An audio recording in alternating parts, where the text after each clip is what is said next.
So you mentioned forgiving your father. Is forgiving yourself the same thing? Is the same kind of mechanism, or is that a different? Yes, it is. And I would say typically the hardest people we have forgiving is ourselves for most people, not all.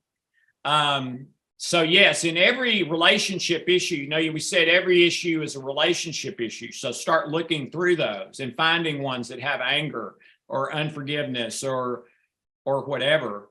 That's indispensable. Every issue is a relationship issue. So find that, find the misinterpretation, use the process, heal it, have your stress come down, and now live a happier, healthier life. Great, thank you. So what about rage? Like, specifically rage toward others who's mistreated us. How do we clear that out? Yeah, it's still the fill in the blank answer. Okay. Everything, as far as our process, you work on the same way. And rage usually means that another person has been involved in a actual trauma for you, whether they were mean to you or they just happened to be there when a big trauma happened, and so now you associate them with that trauma. It's someone that's connected to a trauma in your life. You heal the trauma and you heal the rage. But it's the same process for rage as it would be for anger or knee pain, cancer, anything else. Great. I'm going to have an audience member ask a question. Kaylee, please state where you're from and ask your question. Kaylee Covington, Syosset, New York. Please, I'm so sorry that I had to miss the first part of your lecture, and I'd really like to know where there's a book or how I can learn what these codes are of which you spoke, the healing code, the memory code, and whatever else I've missed. I'm so sorry. I really wanted to hear it. And I looked up your name, but I couldn't find anything under your name on Google. So how can I learn this, please? So Alex, if I may real quickly, firstly, Kaylee, Alex will tell you where to get everything, but also these recordings are available the following day that they were made. So you can actually watch this recorded version of this exact talk from our website, therealtruthabout.health.com. So, but Alex, please let her know where she can get her books. Your books and anything else about you. Yeah, the books are all on Amazon. Our website is dralexanderloyd.com, DRALEXANDERLOYD.com. Just remember on Loyd, all the 2L Lloyds are crooks. So don't go, that's a joke. Loyd is 1L. Loyd is 1L. All right. I think Christopher Loyd seems like a good chap. So yes. Back to the Future. Exactly. So how do we know what is a real memory versus a false memory? Well, they're both real. A false memory is still a real memory. It's just that it's not true. Okay. And a false memory is almost certainly causing stress, as opposed to a true memory, which very often won't cause stress or can even go against stress and cause your brain to shift you into success mode and start releasing oxytocin and all the wonderful stuff. Okay. I'm sorry, I forgot the question. The question is real memory versus false memory. How do we know? Yeah, they're both real. So I wouldn't go on false or real. I would just look for negative versus positive. Positive you don't care about. We want to keep those. If you got a negative one, doesn't matter if it's real or positive. Let's pull the falsehood out and make it healed and not causing a problem anymore, and maybe even participating with success rather than failure. Thank you. So as far as like relationship dynamics, there's so much in our culture about couples therapy and all this and that. Your approach seems to be very different. So how do you suggest that we get along better with our partner when we feel like the main issues are that are affecting your relationship are their fault? I think it's really simple. simpler than we make it out to be. That doesn't mean it's easy, but the simple thing is start acting toward them in love.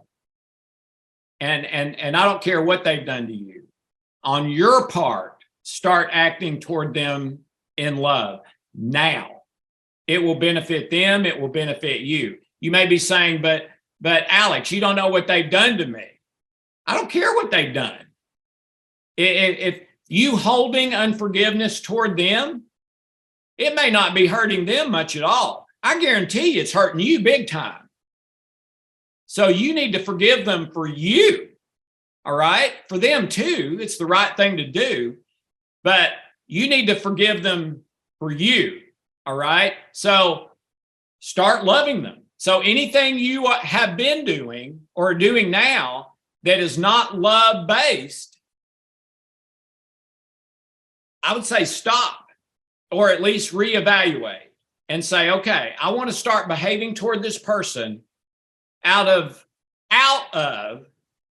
love and not fear and anger and selfishness and manipulation and passive aggressive and all that stuff. No matter what they want to do, I want to behave right.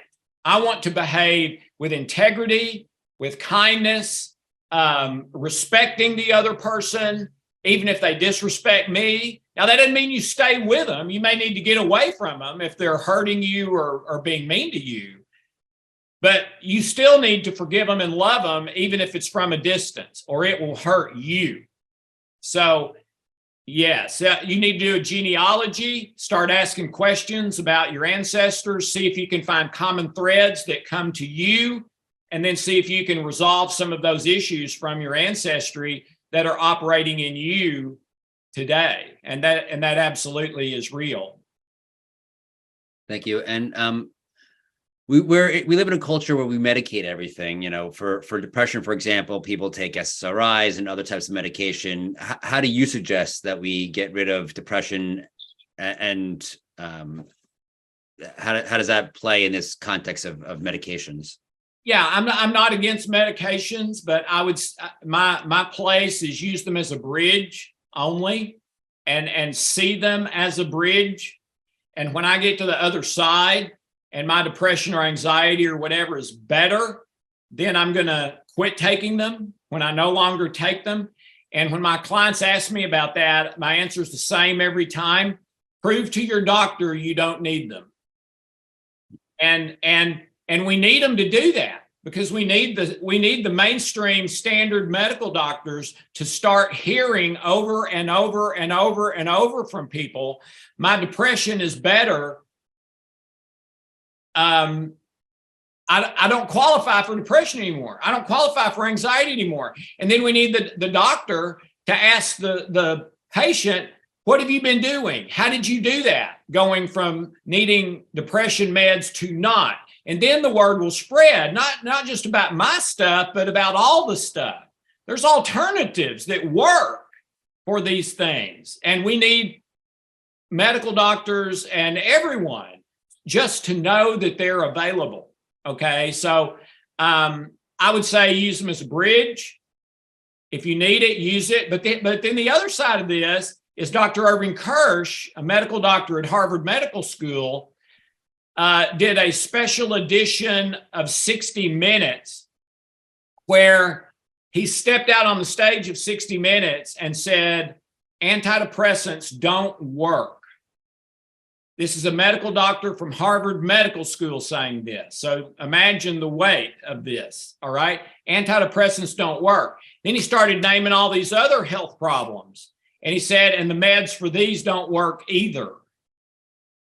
Okay? And at the end of the interview, Leslie Stahl, who's interviewing him, said, okay, you've convinced me, but what do we do? Because we got people all over the world struggling from these things. You know what his answer was? His answer was, and I literally fell out of my chair when he said this, we need to start prescribing placebos. A medical doctor at Harvard Medical School, the meds don't work. We need to start substituting placebos. That's our solution. Well, ladies and gentlemen, we've got a heck of a better solution than that. But Meds are fine. Use them as a bridge, then stop when you don't need them anymore. And what was the name of that doctor? I'm sorry? What was the name of that doctor from Harvard? Dr. Irving Kirsch. And you can still find that interview online and watch it. It's Irving Kirsch. Okay. And with your technique, how many people have you treated, and what have the results been? Like, how many people do you find get better following your techniques with their various issues? My books have sold into the millions. They've been #1 bestseller in 7 countries, a nationwide bestseller. They've been a top 10 bestseller in 23 additional countries.